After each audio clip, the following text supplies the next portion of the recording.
Hello, and this is a quick video on how to create a pop-up subscribe window in iMovie. From the start I'll tell you it costs a little bit of money, but it's only a very small amount. And what you need to do is go to this website, CreatorSet.com. And you can see all the compatible video editing software listed here. We've got iMovie. And there's all sorts of pop-ups you can choose from here. The one I chose is this very cheap one, $11.99. YouTube subscribe banner. Click on that, and all you need to do is type in your channel name. There we go, found me straight away. So you click on it, and then you've got three choices here. You can either hide the subscriber count, use the current count, or put in a number that you want for whatever reason. I think it's just easier to hide the subscriber count. Then you buy it now. Once you've made your purchase, you'll be sent an email to confirm it, and then you'll be sent a download link. And when you download your pop-ups, you'll get this, the CreateSet order, and there's actually two files in there. There's an MP4 and there's a MOV file. Then you just drag those into your project. So I've got a project here, ready and waiting. Let's bring over the MP4 file. Just goes in as normal, and you'll see it's a green screen effect here. So let's play that.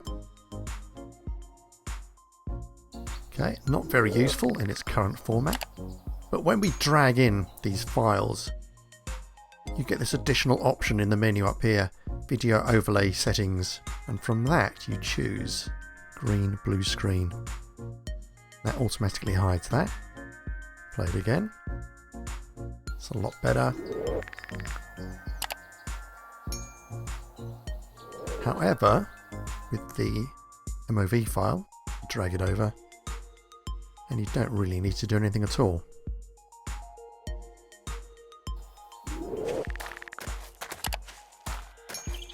Excellent. The other advantage of this file, the MOV file, is that you can actually position it where you like.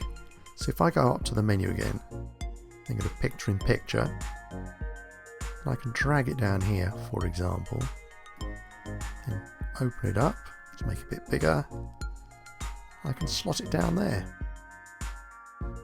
Let's try that again. There we go. I would probably want to make that a bit bigger though. The other thing you can do is actually edit out these sound effects if you want. And you just do that as if it was any other sort of audio file. So detach the audio. This is the sound we've got at the moment.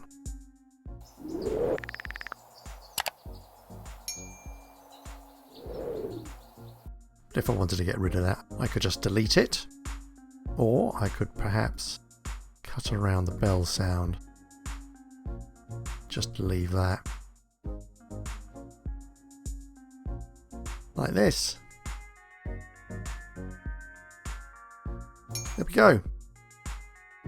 And that's it. It literally takes seconds to do.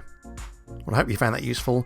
My channel normally does gaming stuff, so if that sounds like it might be of interest, please stop by. But otherwise, I'll thank you for watching.